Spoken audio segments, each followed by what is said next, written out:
If the verb is reflexive, the past participle agrees with the preceding direct object.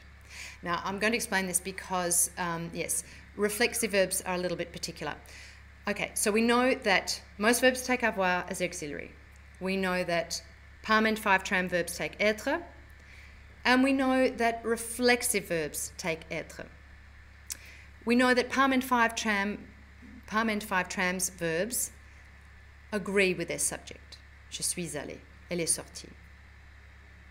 But with reflexive verbs, if the reflexive verb is a direct object, and again, if you looked at the screencast on object pronouns, you know what I'm talking about, that a reflexive pronoun is sometimes a direct object and sometimes an indirect object. Now, the rule only applies for direct objects.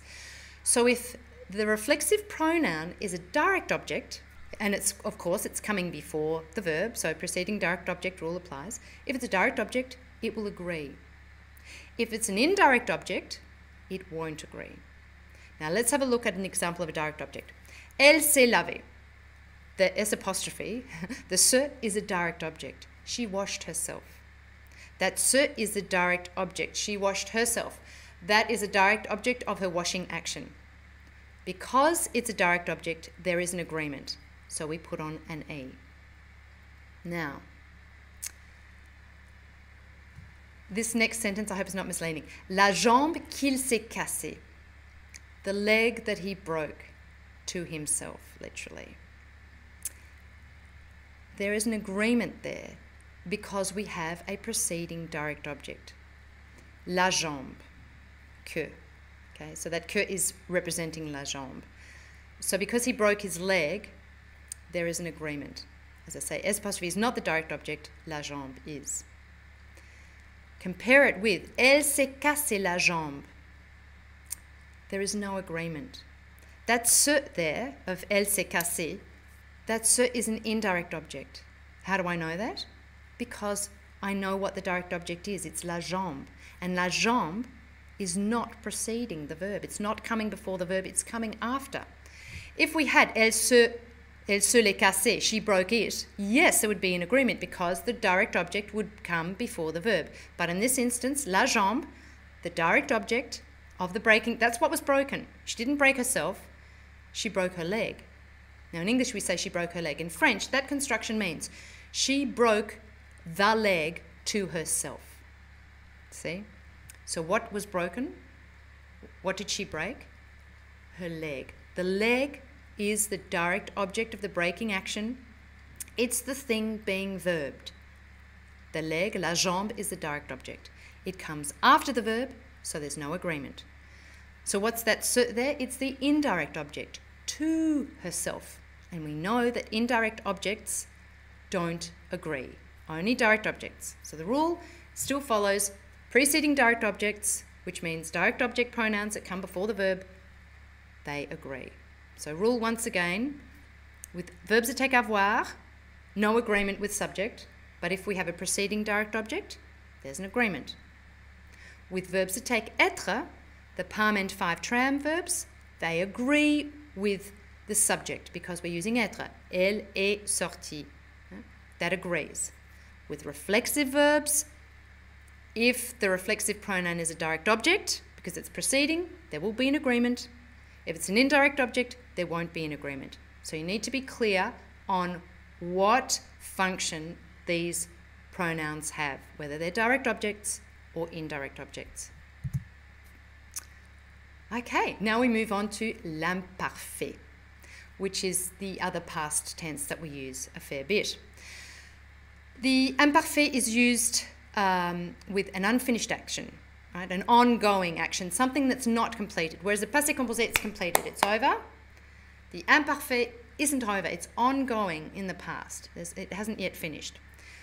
Or a description, the sky was blue, the sun was shining.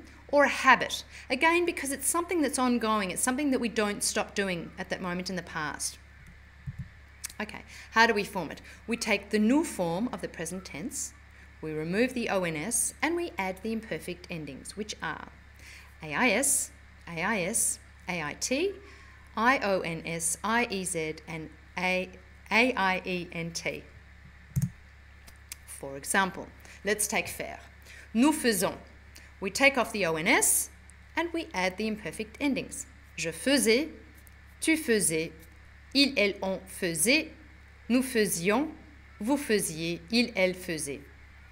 It's pretty simple. That's how it works for regular verbs and for some irregular verbs as well. As you know, faire is a little bit irregular. Okay, the conditional. Use. The conditional is used to express a hypothetical situation. It corresponds with the English I would. Okay? For example, I would clean my room if I were paid money, for example. I would sing if I knew how. I would paint if I felt like it. How do we form it? It's, if you know how to form the future and the imperfect, then you can form the conditional, because it's kind of like a combination of both. Just as with the future, we take the infinitive or the irregular future stem and we add the imperfect endings. AIS, AIS, AIT, IONS, IEZ, and AIENT.